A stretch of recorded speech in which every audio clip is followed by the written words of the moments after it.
Hello and thanks for joining us at interest.co.nz. I'm Janae Tibshirani and today I'm joined by David Parker, the Minister for both the Environment and Revenue and the architect of two significant policy changes announced this year aimed at improving housing affordability.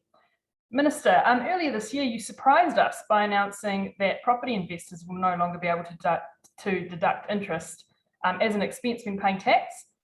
And now you're saying in respect of existing properties, yes. Yes, and now you're saying that most residential sites in the country's main cities will be able to have 3 dwellings up to 3 stories high built on them without consent.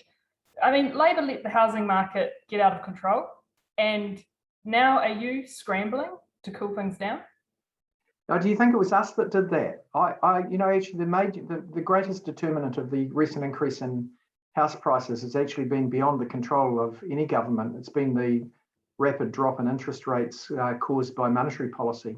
But we're in government, and people rightly expect us to react to social ills and rapid house price inflation and a decreasing proportion of the homes that there are being purchased by owners of multiple rental properties is obviously a social issue that governments have got a responsibility to react to. All right, so you can't shift entirely the blame over to the Reserve Bank. Obviously, interest rates played a part, but the government needs to take some responsibility.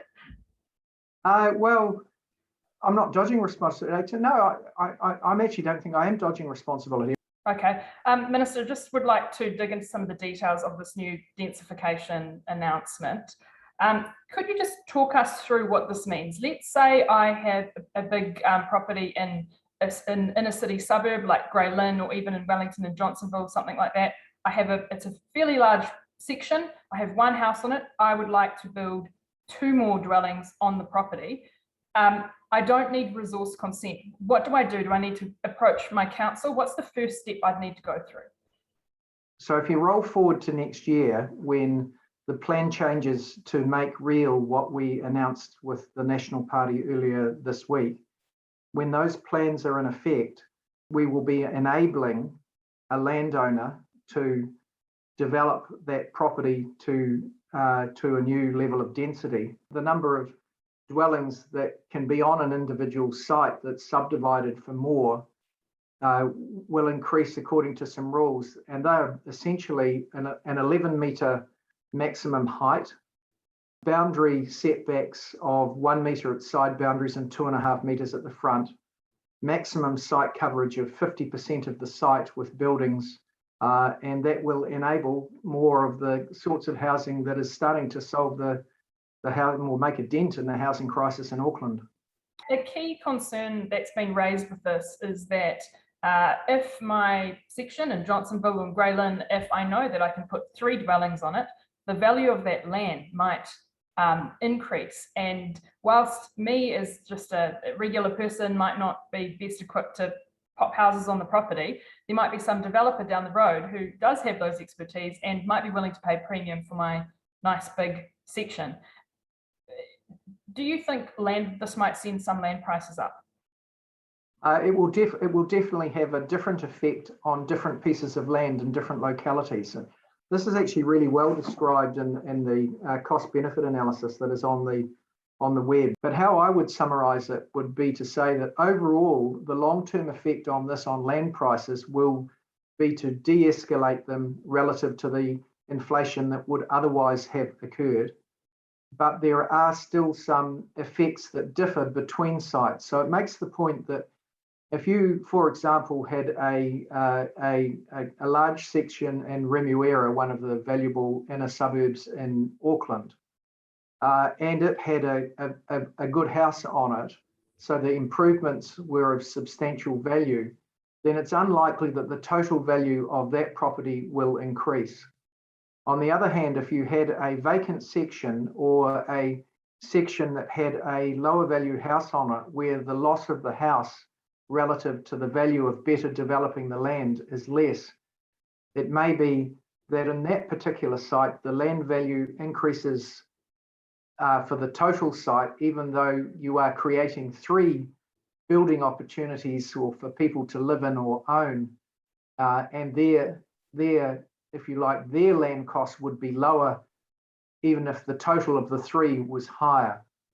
And the overall effect will be, as you get further away from where people want to live, in general, people prefer to live closer to city centres rather than further afield, in part because their living costs, including their transport costs, are lower. So the effect on land prices diminishes as the further you get away from the city centre. Local councils, or local government New Zealand, I should say, there's a lot of views in local councils across all the different councillors, but some of them are concerned that this policy won't be that effective because of ageing infrastructure. And let's just use my example again. So I'd like to pop 2 more houses on my section. You know, the pipes, wastewater pipes might need fixing, or there might not be enough transport routes or something. The council might say, no, actually, we can't densify that area. You can't do that. There's not the infrastructure there. If you want it, you have to pay for it, at which point I'd say, I can't do that. It's no longer economic. Local councils want more money. Will you definitely not provide new revenue sources for councils? Do they have to work with what they have and also what they've been given, which is actually quite a bit by central government as well? Yeah, well, you know, everyone always asks for more money from central government, and you know, we've got a limited pot of money that comes to us from taxes that people pay. So we're pretty careful about how we spend that. And as you rightly identify, we're already applying some billions of dollars of that towards helping councils pay for the infrastructure. I thought one of the points that was fairly made by Judith Collins the other day when we announced this was that councils get the increased rate revenue that comes from the additional dwelling, and so you know, they have the ability to and the responsibility to fund some of this infrastructure. It's not all a central government responsibility. Okay. Look, another thing. Sorry, can I just make one other point to that, Janae? Yes. There's some really interesting analysis in this cost-benefit analysis of this, because it shows that overall the infrastructure costs of doing this are lower than the alternative. Yes, it might be true that in some areas wastewater infrastructure is more expensive in a city suburb, but the avoided roading costs that you incur if you're trying to extend roads or public transport to more distant suburbs is a saved infrastructure cost. And overall, the infrastructure costs of this model of development are far lower than if you allow urban sprawl. It's obviously also important to achieving other goals like livable cities and places where people can get around without having to commute an hour to their job, and has some carbon reduction benefits as well. Well, actually, that segues well into my next question, which is, you know, there might be a concern that this is sort of doing away with town planning, where and Auckland, you know, has started doing this, I think, more, where they say, right, these are suburbs that we're going to densify, like Mount Roskill or Onehunga, and we're going to try to, you know, create transport routes that suit that densification, instead of just having random densification here, there, and everywhere.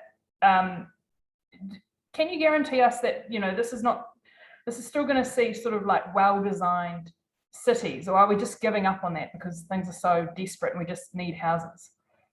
Well, I think there are some fair criticisms of some developments not being to my taste, or to yours, or to other people's taste. And that has always been the case, and to a certain extent it always will be.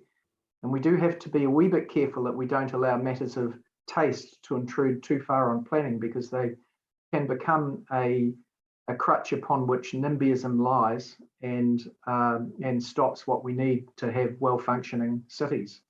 Is it NIMBYism though, or is it just practicality that when you plan a city, you plan transport and you plan commercial areas and you plan it all, you know, it's all set out? Well, look, you know, when I go overseas, as most of us have done in life, and I go to cities that have densified, they've often got better public transport.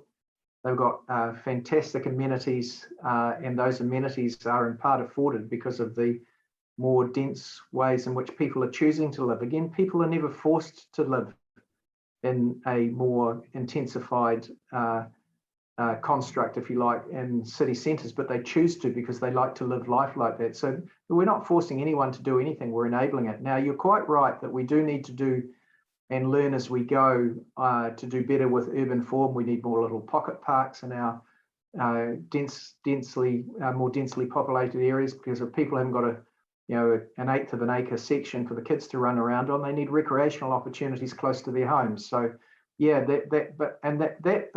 we can't really regulate for that.